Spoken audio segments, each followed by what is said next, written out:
စားချဖို့ကိစုဒီပြိုအဟောင်းကိုတူကိုပါတယ်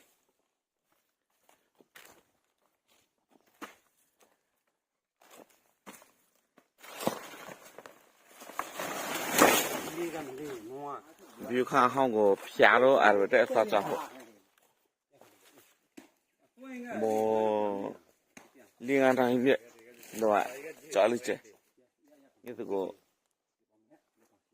ဒီနောက်အစားပြန်ကိုချဖို့အစားချဖို့